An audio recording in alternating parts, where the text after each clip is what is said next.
Materials supplied by Microsoft Corporation may be used for internal review, analysis, or research only.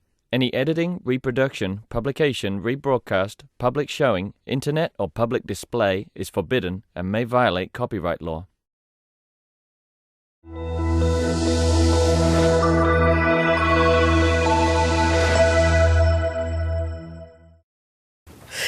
Thank you, David Burkus, Visiting Speaker Series. Thanks for coming. David is here today to discuss his book, The Myths of Creativity. It's a fascinating look at how myths can inhibit innovation. David highlights the mistaken ideas that hold us back and shows us how anyone with the right tools can find the best new ideas, projects, and processes.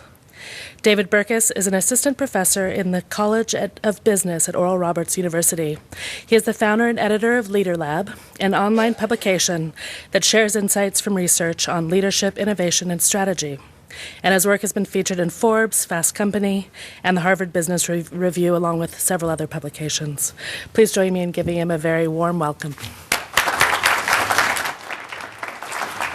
Well, thank you all. I have to address this right off the bat because I'm already feeling way overdressed to be here today. So I come from the East Coast. I was born in Philadelphia, lived a little bit in Boston. Now I live in Oklahoma, where we kind of do sort of dress like, like we're country folk from flyover land. And I kind of thought, oh, maybe I'll spiff it up, maybe, et cetera. I'm coming here. And then I pulled in and I immediately was like, I'm going to be overdressed. I shouldn't tell you this, but I had a pocket square and I left it in the car just to feel a little dressed down, a little more like I belong, right? So I want to talk today about kind of one myth in particular, but first to give you a broad idea of the book and what it's about and where I think it's helping, at least that I'm hearing it's helping a lot of people. You don't write a book to get famous because it doesn't happen. You don't write a book to sort of make a ton of money because that doesn't happen. You write a book because you want ideas to spread. And those of you that I met earlier, you saw I wrote in the book, let's get these ideas to spread. And what I found when I was actually finishing up my doctoral research was that there's this weird misconception about exceptionally creative companies, right? That they do it's kind of a grass is greener effect. They do certain things right. And I wanted to study, okay, is this true? Specifically in the context of leadership, what are the things that leaders of creative companies do that presumably non-creative companies don't do? And what I found was that a lot of those leaders are in line with what psychological research about creativity tells us is true, tells us happens.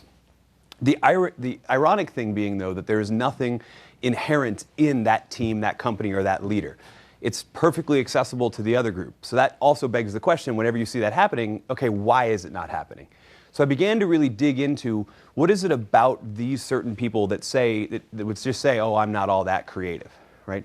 Well, I've noticed this weird thing about humans. I have a 2-year-old. My 2-year-old is the most creative person I know. He does not speak English, and I don't know what language he speaks. But it's a language, right? Because he'll come up to you and blather, and then you'll say, what? And he'll say the exact same thing, right? So it means something to him, and he's created that in his own mind, and we're still trying to translate it. And I have several nieces and nephews who are kindergarten age, first grade age. If you walk into a kindergarten classroom and you ask how many people here would say they're creative, every single person raises their hand. But somewhere between kindergarten and college, that number drops off. A classroom of 25 kindergartners who are all creative turns into a classroom of 25 people with 2 that might raise their hand. And depending on what major you're in college, you might get no one. Right? I teach one class that draws a lot of accountants, and they always tell me, oh, I can't be creative, I'm an accountant. And I get where they're coming from, for sure. I understand it. At the same time, though, there are companies like Intuit putting out products like TurboTax that are incredibly innovative and incredibly creative. So there's something else going on. It's not really that a lot happened cognitively. There's not a lot that happened genetically, personality-wise between kindergarten and college. What happens is the stories we tell ourselves. The stories you tell yourself about the world affect how you interact with that world. I use the term myths to describe a lot of these because A, they're not really in line with the psychological research, but B, they're really powerful stories that are shaping how people are looking at the world. Right? And myths come about whenever we have something mysterious or seemingly mysterious, and we're trying to explain it based on our own kind of experiences, or maybe the experiences that are handed down from other people. And so this is where you get ideas like probably the most famous myth of creativity, this idea that of the Greeks and the muses, right? And even though none of us really is worshiping at shrines to the 7 different sisters of creativity, We still kind of talk about things like inspiration, which comes from the Greek to be breathed upon, as if it's still there, right? We still go to museums, which actually means place of the muse, right? Where creative works dedicated by the muses were gathered. So that story is still there in us. Right? And today what I want to do is drill down on a particular story, one that I think I see a lot of times, especially in large organizations, especially in competitive organizations where there's this sort of grass is greener effect. If we think of ourselves as not creative or our team is not as creative we should be, we tend to look at some other company and kind of idealize them as saying they're a center of creativity. And one of the things I find in particular is this idea of cohesiveness, and this idea of sort of fun loving, right? If you close your eyes and picture your average Silicon Valley startup, right, or whatever your ideal of creative company is. I actually use a lot of times Pixar because people just think, oh, it must be a wonderful place to work. If you've ever been on the campus of Pixar, there are giant, larger-than-life sculptures of the characters. There's like a 18, 19-foot tall Luxo Junior lamp, right, just sitting on the campus. There's foosball tables everywhere. There's cereal dispensers, right? Not just like free food, but like specifically like Lucky Charms and Fruity Pebbles, and it's awesome, right? And you think, oh, this must be this fun-loving place where everybody gets along and it would be just so much fun to work there because everybody would be so supportive. It's not actually true. That's not to say it isn't true at Pixar, because it might be a fun place to work, but it probably looks a lot more like the place that you work, right? It may not have a foosball table, but, you know, actually a campus this big, I promise you there's one somewhere on here if you haven't found it yet. I see people, well, I know where it is. I got it. Every floor. Every floor. I love it, love it. But it's not the foosball table that does it, right? Conflict is a part of even those organizations too. They're not as fun-loving and always cohesive as we think. And the truth is that's a good thing. Because throughout history, we have examples, especially in business, of people who cultivate conflict to drive innovation and make better decision-making.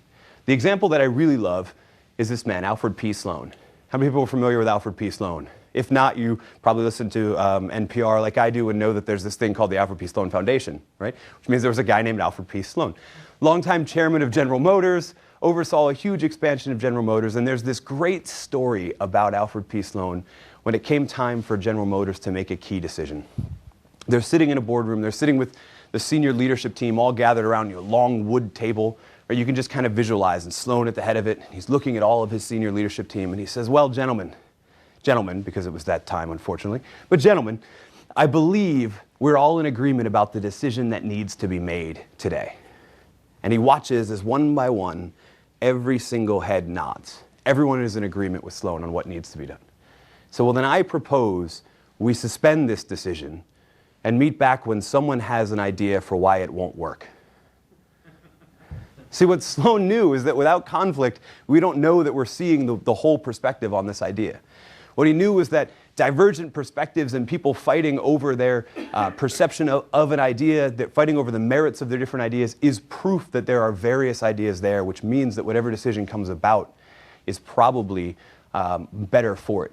When you have total lack of conflict, like we would envision these great sort of fun, cohesive cultures being, lack of conflict, right? When you have lack of conflict, it can actually signal that there are no new ideas either being generated or even worse, being generated but not being presented, right? Conflict is something that can be harnessed to make incredible products, to make better decisions. And one example that I love from fast forward from Alfred P. Sloan to a much more modern time is this one, Evernote.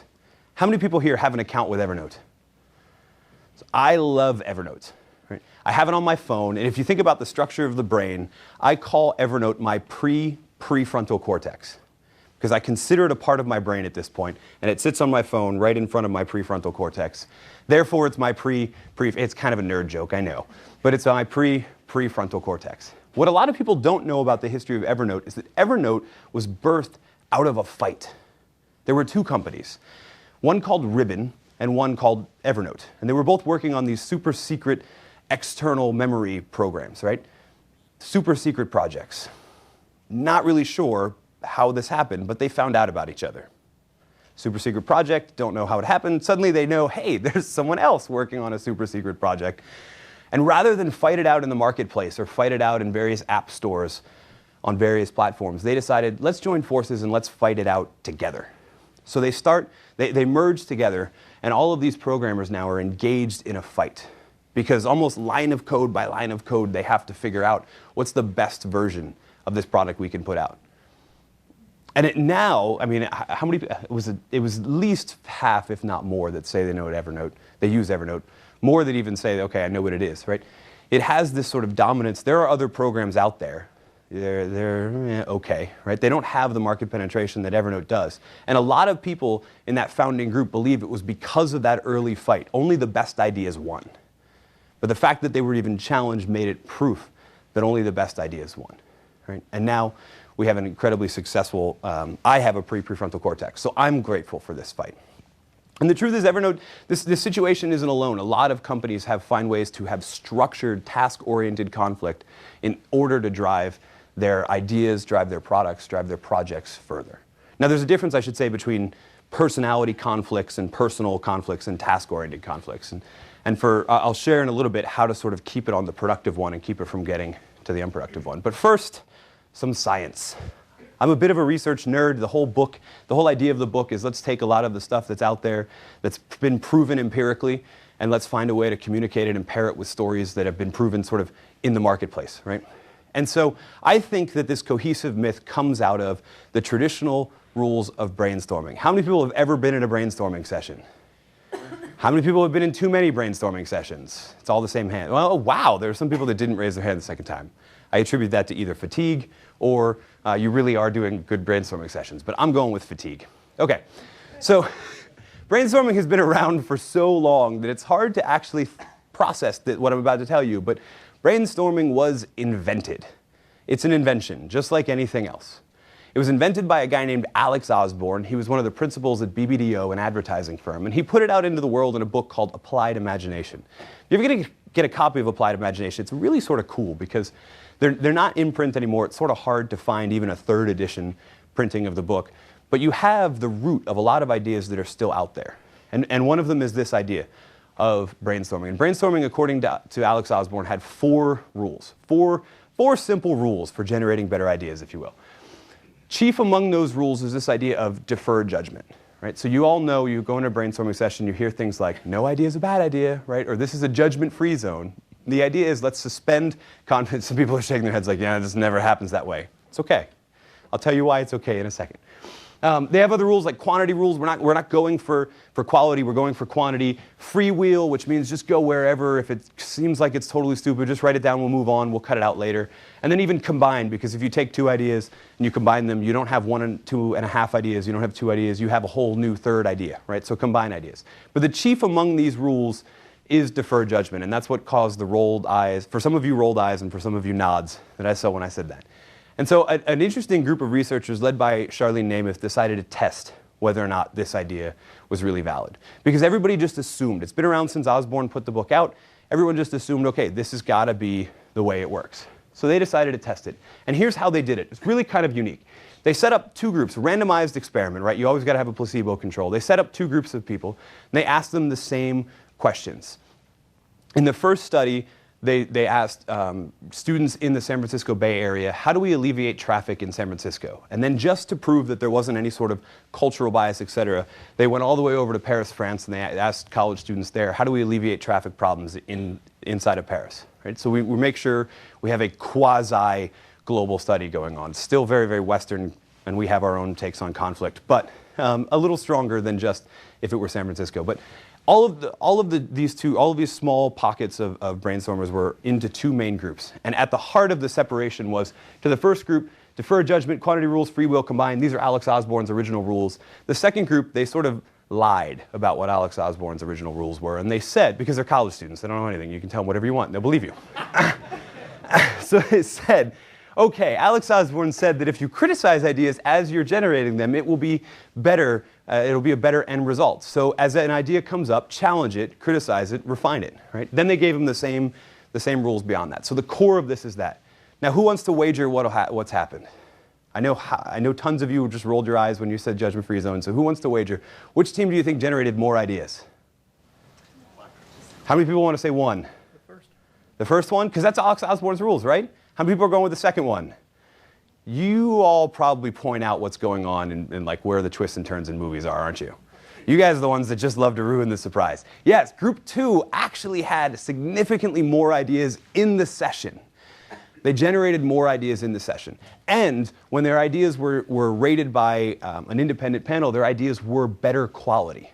Right? But here's what I think is the most interesting thing.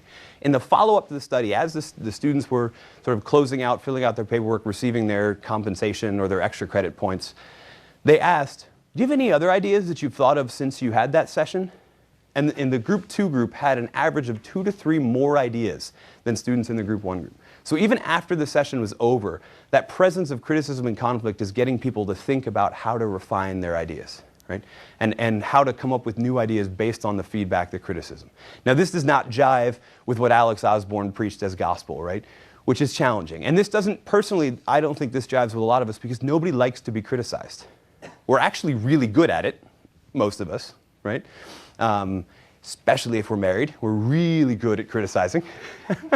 Or at least really good at being on the receiving end of criticism. But nobody really, we feel like it stifles our process. We would rather have this judgment-free process. What I submit to you is that the teams that are really able, the companies that are really able to keep the benefits of this conflict driving innovation are the ones that I said earlier, are able to keep it task-oriented, focused on the decision, and not devolving into personality conflicts and personal conflicts. I'm not pointing out that you're wrong because you're stupid. I'm pointing out you might be wrong because have you thought about this option, right? So how do you do that? Well, I'll show you 2 examples. And forever, for the rest of your talk, if you learn nothing else from this, I want you to remember these 2 examples, because these 2 examples will show you what the Pope and Pixar have in common. So first, the Pope. The Catholic Church, for the longest time, for over 500 years, had a system in place to decide who would become known as a saint, right? They had a very rigorous process. You had, now, if you've ever seen the movie with The Saint with Val Kilmer, number 1, you're too old. But number 2, and you wasted 2 hours of your life. But you remember there are rules to becoming a saint in the Catholic Church, right? You have to have 3 miracles. You have to be dead, right? And then you still have this independent panel that decides whether or not you're going to be canonized into sainthood. And for the longest time, they had a process to make sure that only the best, most righteous people became saints. And they called it advocatus diaboli. I probably pronounced that wrong. Not really good at Latin. I took German in high school. So what this translates to, you probably already see it, the devil's advocate. And truthfully now, if you had watched the movie with Al Pacino instead of The Saint, you might know more about being creative. No, I'm just kidding. The devil's advocate. The idea was that one person in the group of people making the decision for sainthood, it was considered their job to come up with every single reason why that person should not be a saint, to find dirt on that person, to come up with logical explanations explaining away all the different miracles, and to present a case, presumably on behalf of the devil, present a case for why this person was not worthy to be a saint. What I think is really interesting about this is that this devil's advocate term was not the only term they had for this role. The other was promotor fidei, the promoter of the faith, or the defender of the faith. The idea being that their faith, their saints, were only as strong as this process would allow. Because it wasn't about, okay, did you just find dirt on the person and we found a way to excuse it away? It was, if this person, in light of all of the things that this devil's advocate has just presented, is still worthy enough, then we're okay. Then this person will help promote, even beyond their life, will help promote and be an example of our faith, right? I can't speak to every single saint that has been canonized into sainthood, but I can tell you this. This devil's advocate practice is not in play anymore. In 1982, Pope John Paul actually did away with this process. He said, I don't like it. It's too conflict-oriented, right? It shouldn't be a part of our process. And so he abandoned this devil's advocate process. And again, I can't speak to who's worthy of sainthood or not, but here's what I think is interesting. From the history of the church, presumably AD 33, right? From the history of the church until 1982, 500 people were named as saints. From 1982 until today, anyone want to wager to guess how many people have been made saints? 500? Keep going. 10? No, the opposite effect. Over 1,300 people have been made saints since 1982. And a large portion of other people have been beatified, taken to the 3rd of 4th steps of sainthood. right? Now again, I'm not going to criticize each individual saint, but I think the numbers are very telling as to the rigor of the decision-making process that this devil's advocate idea puts forth. What I think is really telling too is that, again, this is not that sort of negative Nancy, I'm going to put the devil's advocate hat on for a moment, as if the devil wears headgear. But we do this in meetings all the time. Let me play the devil's advocate, etc. What this came up with is, ahead of all of our decision-making meetings, we're appointing one person. That person rotates, but we're appointing that one person to take on the sacred duty of being negative Nancy, of finding all the reasons why the idea won't work. Basically being the person that Alfred P. Sloan was begging for in that meeting. Right? And it wasn't seen as something negative. It wasn't seen as that person's just trying to bring us down. It was seen as that person has a solemn role in our group. And because of that, it's not personal. That's their job. Right? And all of our jobs is to figure out and to prove that person's, to go above that person's comments. This is one, I think, as if it's submitted as an entire process, this is one way to take that devil's advocate role that some of us are already good at, right? I wrote an article about this in Harvard Business Review, and I got an email once about how criticism must be a spiritual gift of the church, right? Because it was so effective. I thought, I can't go that far, but it was seen as that level, that solemn. I think it's really, really telling. Now, so that's the Pope. Let me talk to you about one other organization that has a little bit different way, and it doesn't involve the devil's headgear. And that is Pixar. Now, how many of you have seen a Pixar film at some point in your life, right? Everybody. It's sort of one of those things I just want you to work out your right hand, so I'm just going to keep asking questions. As I said earlier, I have a 2-year-old, which is amazing because I've seen every Pixar movie again, and he doesn't know what's going on in any of them, but he just stares at the screen, right? And Pixar, I think everybody would argue, is one of those standards of a creative company, standards of an innovative company, right? To the tune of 23 Academy Awards. I lost count, actually. I don't remember how many they got in the most recent one, so it might be higher than that. But when I wrote the book, it was 23. And Pixar has a process that they use often in developing a film in progress, designed to increase the quality of the film by leveraging this conflict, leveraging these ideas. Every once in a while, sometimes daily if it really calls for it, but at least on a regular basis, the director of the film, the animator of the film, will display the film. They'll show the film in progress to whomever wants to come in and watch that screening. And frame by frame, they will go through the film. And frame by frame, they will criticize it. Some people actually call these shredding sessions, right? Because the idea is to shred the film apart. And then from that, it'll get better. And if you think about it, frame by frame, Pixar animates at 26 frames a second. So basically what you have is you might have worked your entire day one day doing 4 frames, 5 frames, and then each one of those gets criticized the very next day. It can be a brutal process. But they have a technique in place to make sure that they leverage that criticism without actually making it personal, without having such a negative effect on the morale of people. And they stole it from improv, and they call it plussing. Now, if you've ever taken improv, you know one of the fundamental rules of improvisation is always accept an offer, right? If someone says something, always be building off of it. Like the 3 people who have taken improv classes are nodding their heads right now. Always accept an offer. If you don't know, now you've already learned how to be a better improv partner, right? Always accept an offer. The idea is to always be building, always be moving, always be pushing forward, building off of other people's ideas. So in Pixar, what they do is they call it plussing, which means if you have a comment about this frame, if you have a comment about the film, you can make that comment. If it's a good thing, bad thing, criticism, etc., make that comment. But you owe us a plus. You owe us an addition. You owe us a suggestion on how we can make it better. It's not enough just to criticize it. That criticism has to be paired with a positive idea, a suggestion moving forward. And then at the end, the director actually reserves the right, or the animator reserves the right, to walk out of that room and accept or reject any of the criticisms. But what we've done in that session isn't just pointed out a bunch of criticisms. We've given the animators, the directors, almost a sort of a quiver full of ideas for how they can improve upon it. And they can accept them and build off of them, or they can say, oh, that doesn't necessarily fit with my vision.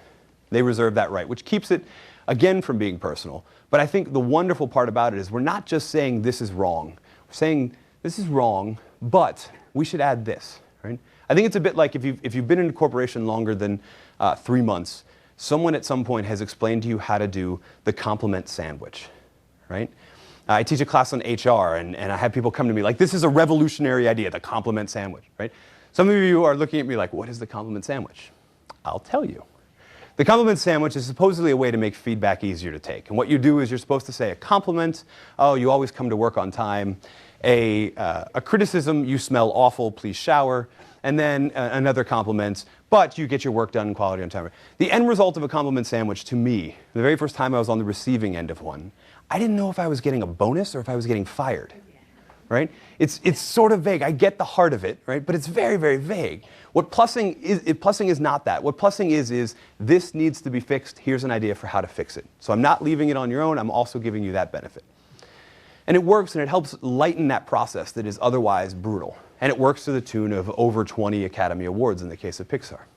I want to give you a chance, though, because I think a lot of people hear this and go, oh, great concept, but what does that look like? I want to give you a chance to try it out. So I asked permission to do this. It's only going to take about 5 minutes, but it involves you being a little more active than you may have planned on being. I want you to grab a partner, and if you're sitting next to this, like if you came here with someone, don't grab that partner. So look to, if you came with the person on your left, please grab the person on your right. But I want you to grab a partner, and I want you really quick, inside of a minute, I want you to say, here is something I'm working on right now. Please don't share anything you're sort of not allowed to share, right? Let's keep it open. But if you can, here's something I'm working on. Truthfully, you could do this in work, or you could do this in your own personal life. I had somebody, the only constraint I'll say is please do not murder any animals. I did this one time, and somebody said I'm having a problem with coyotes, and suddenly all the pluses were about how to kill coyotes. So please don't harm any animals. But other than that, the spectrum is yours. Share, here's what I'm working on, and don't even say, here's what my problem is. Just say, here's what I'm working on. Allow the other person to say, here's where I think you're going to go wrong, and here's an idea. Right? And then switch.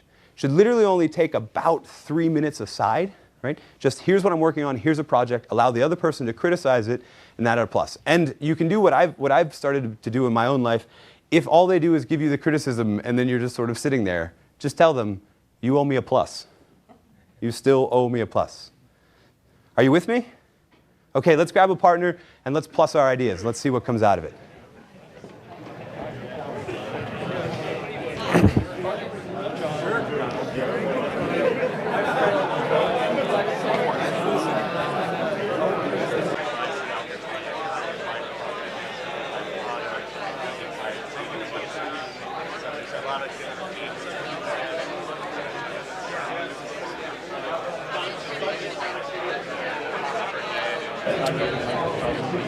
All right, let's bring our focus back in. That was fast, was it not?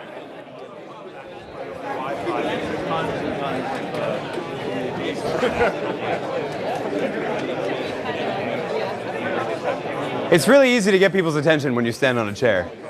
So I just figured I would.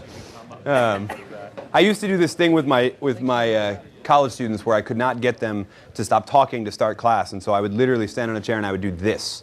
And whoever was paying attention would mirror me, and then together we would all clap, and the 4 or 5 kids who were still talking would just be like, what in the world happened? And then everybody caught on, so I can't do that anymore. Now I just stand up on a chair. It works. That was fast, wasn't it? How did that feel, first of all? You got to so you got something you're working on criticized, but it felt pretty good, right? It felt like, oh, I have some ideas. Does anybody want to share?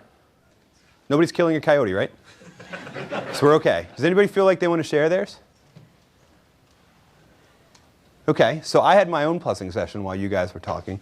We were chatting about what to do with all of these talks, what to do with this sort of speaker series, because all of the good names are taken, right? And sort of like, oh, we're going to call it like speakers at whatever, but we can't do that because Google's taken, right? And I said, yeah, but the at symbol is overused in technology all the time. You can't do it. My plus, use the ampersand. So this is on video, it's on record. If you guys start doing Microsoft, ampersand, whomever, I came up with it, right? It's December 18th, 2007, and I am officially placing that idea into Creative Commons. You can have it. I'll find something else. Or you could use a plus. Right? Okay. Now I like that idea better. Truthfully, I like the elegance of the ampersand. That's all it is. It's underutilized. Anyway, here's what I think is great is a lot of you said it felt good, right? If you can be on the receiving end of criticism, if it is that sort of plus, right? The truth is that we don't really work this way very often. We look at those sort of outstandingly creative companies and we feel like everybody should always get along. We feel like if we're having a lot of conflicts, if people are shooting down our ideas a lot, we feel like that's a signal that maybe we need to move on to somewhere where people will be more accepting of me, etc. The truth is that we're inherently good at criticism. There's a whole other myth in the book that I sort of talk about that explains, I think, where a lot of our judgments and criticisms come from. But that's not the point. The point today is that I don't think there's any company out there that is devoid of conflict.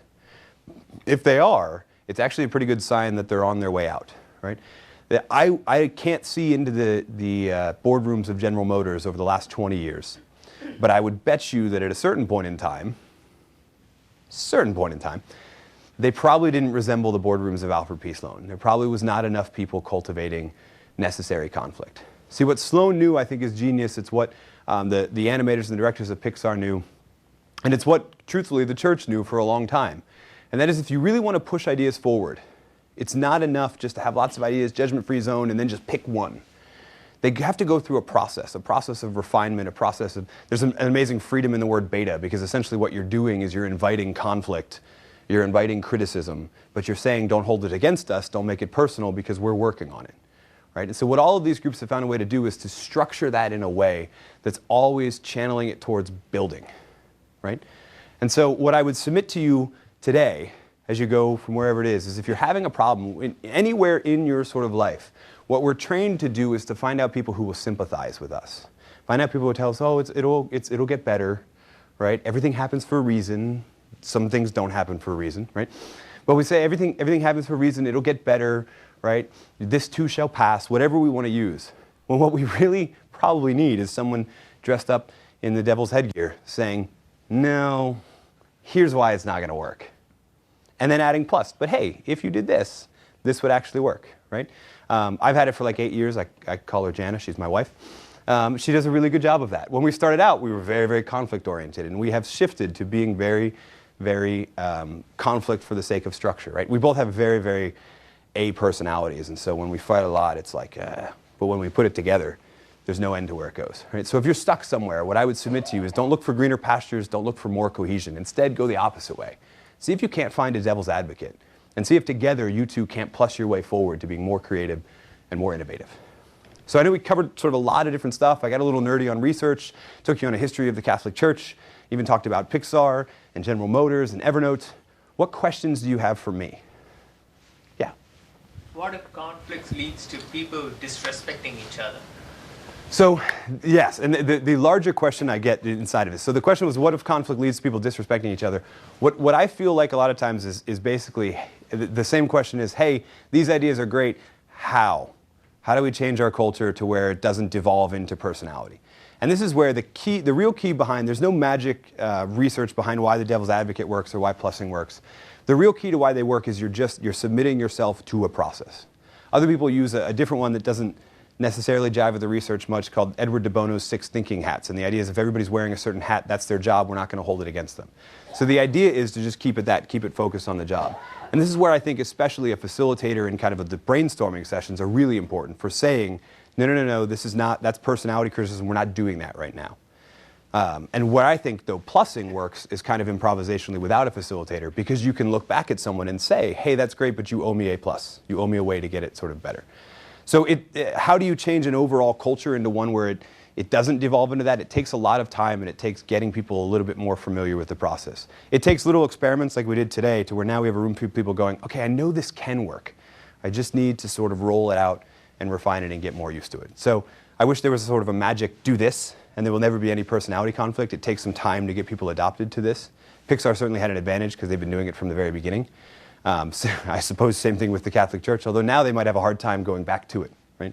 But it's about trusting that process and really using that as your excuse, and that's your out, right? That I'm just submitting myself to a process. Because I think a lot of times where it gets personal is because it's something that was said that wasn't personal, but it got inherently taken as it, and then the response back is what's the actual personal one.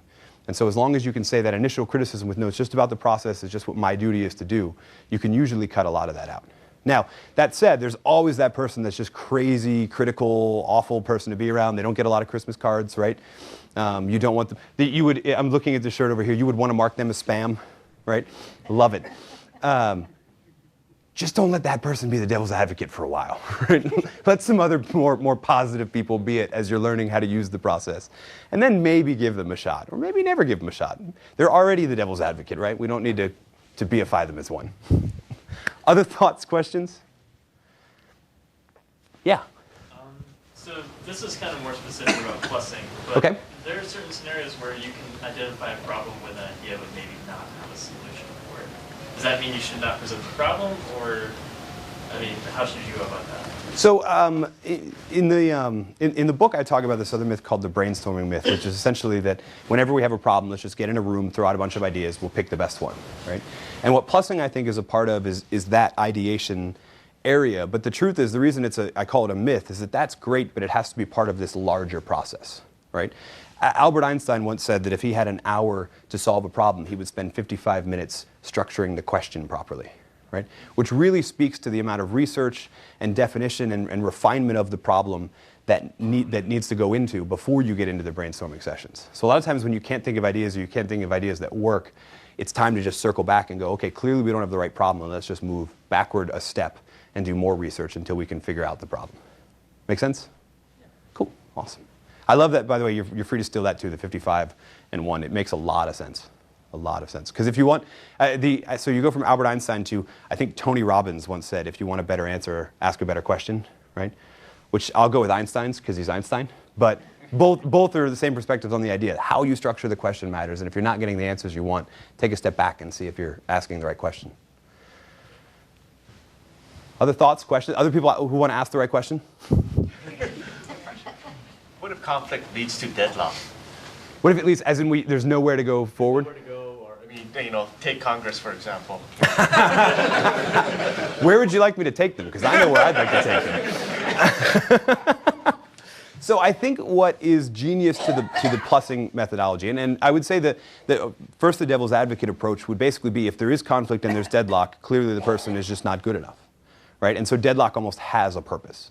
Right? The plussing mentality, basically, the larger process that Pixar goes through is remember that the director, the animator, reserves the right to accept or reject that criticism.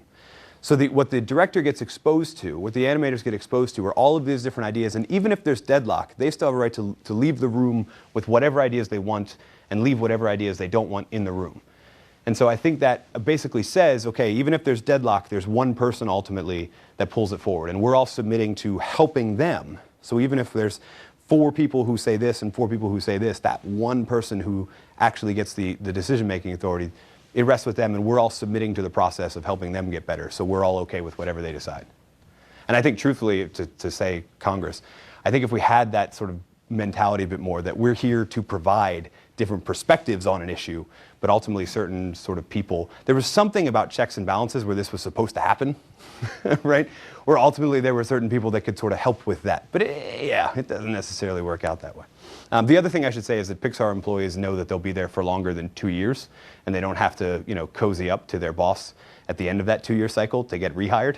So I think it helps them make tough decisions. But anyway, yeah. Research did you figure out how this process actually worked? Because, if I'm the animator and I can go out of the room and still do whatever I wanted to do before I entered the room and listen to my criticism, my personality type tells me, I'll listen to your criticism, I'll go back and do exactly what I want to do before I entered the room. Well, so, did you get any feedback on whether they, took the suggestions or not? So I would suggest that you may not be the right animator for their process, and you might have more fun at DreamWorks ripping off fairy tales. Oh, that was mean, because that's the same thing Disney does, so it doesn't matter.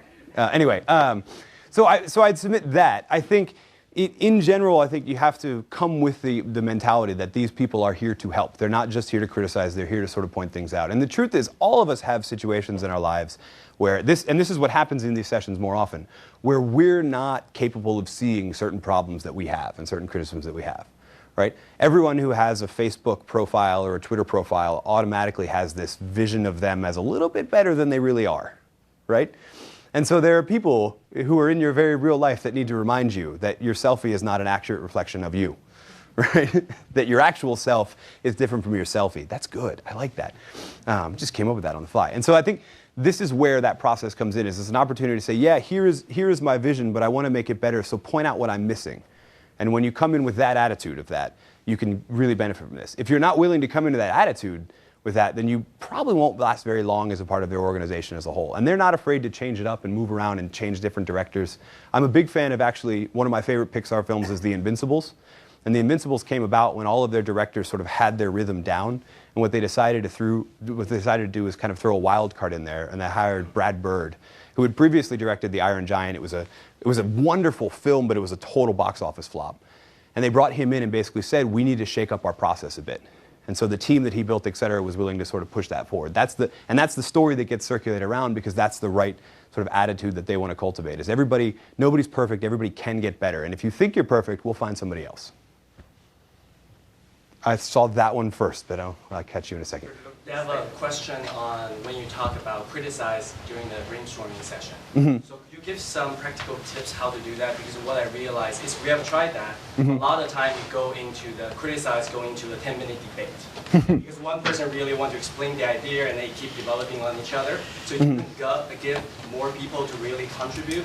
And then so how did you really facilitate the whole brainstorming session, ask everybody to contribute at the same time, creating those good conflicts? Yeah, so the question is basically how do we incorporate criticism into that brainstorming session to where it doesn't just devolve into two people arguing the whole time and everybody else just sits there wondering what are they going to do. This was not in the study, but comes out of sort of my personal experiences. I think there's a variety of phases to an ideation session, and I often use the term ideation because it makes me sound cool, but also because a couple of people get. Yeah, I know, but brainstorming, here's the thing, brainstorming is so overused, people walk in assuming they want something. And so I talk about idea generation sessions, ideation sessions, whatever you want to call it. What I actually think is there has to be sort of phases. So when I go in and work with companies and with nonprofits sort of on a one-on-one, I actually usually start the session with individual writing time. Because I promise you, if you have more than two people in the room, one of them's probably going to be a little bit more introverted tendency. And they get shot over in a sense and talked over. So I want to give them time to write down their ideas. Then we get into sort of group, and as criticisms come up, we sort of, some teams have probably done this before, you have sort of a parking lot. Our parking lot is only for sort of demolition derby parking lot, right? It's only for criticism ideas. The thing is throw them all out there, and then when we're done throwing them all out there and we have a full parking lot, then turn by turn we go into these different criticisms. And you might still find you have to spend too much time on one individual criticism in the parking lot, but at least all of the initial ideas have been gotten out. And at this point, we're going through the parking lot and seeing what new ideas come out of that criticism and finding a place to put those on. So different phases is kind of how I handle it. So, yeah? We're talking about the process when you have a bunch of people in a room and how to do things. What I have seen people struggle with it to understand why people should work in a certain and how to work in a group. And in other words, how to generate like-minded people who are ready to have this kind of discussion, right? We are talking about like what happens if something goes wrong in a particular discussion, how to handle it. But how do we even get people in first place to say, yes, this is a good way of doing it? Because if there is no fundamental agreement on that, yes, this is right, then everything else is just trying few things here and there and will not give you optimal result. Yeah, so the question is sort of how do we get people to even buy into the idea that it's about the collective mind instead of just I'm going to pursue my idea, you pursue yours, we'll refine as we go, that sort of stuff. There's actually another myth in the book that I call the lone creator myth, which I sell to a lot of people as this is the reason we need this. Or we think about Thomas Edison inventing the light bulb, trying 1,000 times, 5,000 times, 10,000 times, right? We picture him alone in a facility somewhere testing out all these different filaments. Not a lot of that ever actually happened. I don't, for one thing, I know for a fact he didn't work alone. He didn't actually invent the light bulb. There were 22 patents for light bulbs, 22 inventors of the light bulb who filed patents before he did. His patent was for improvement in electric lamps. That's a different story. But the truth is that his greatest invention probably wasn't the light bulb, which is good because January 1st we do away with it. His greatest invention was Menlo Park, this facility where about 10 to 15 people at any given time were working on various different projects. And most of the patents that came out of Menlo Park had lots of different people's names on them. Very early on, though, they called themselves the muckers. That was their sort of collective term for their little group. But very early on, they found out that people would pay more money if they thought Thomas Edison was working alone on their project. But that the project would be better if they all sort of worked together and pulled their minds together. So Edison, the man, suddenly became Edison, code word for all of us. right? Because you could charge more.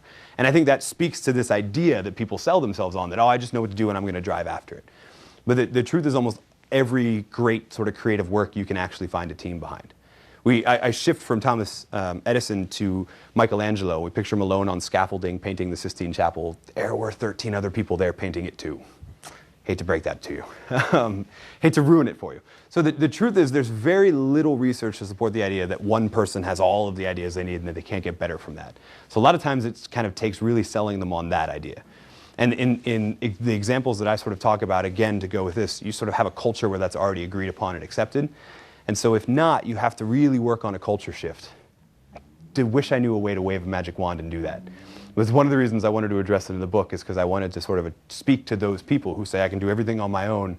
Yes, you can, but you can do everything better with a group of people. Make sense? You with me? Yeah. I know, probably not it's not the magic wand answer you wanted to hear. I wish I had a collaboration pill that we could just force down people. I get the idea. So, yes, in the back. So what I observed in the exercise that you asked us to do is, the person next to me was a random person. And Hopefully. Yeah, I don't know what I was working on.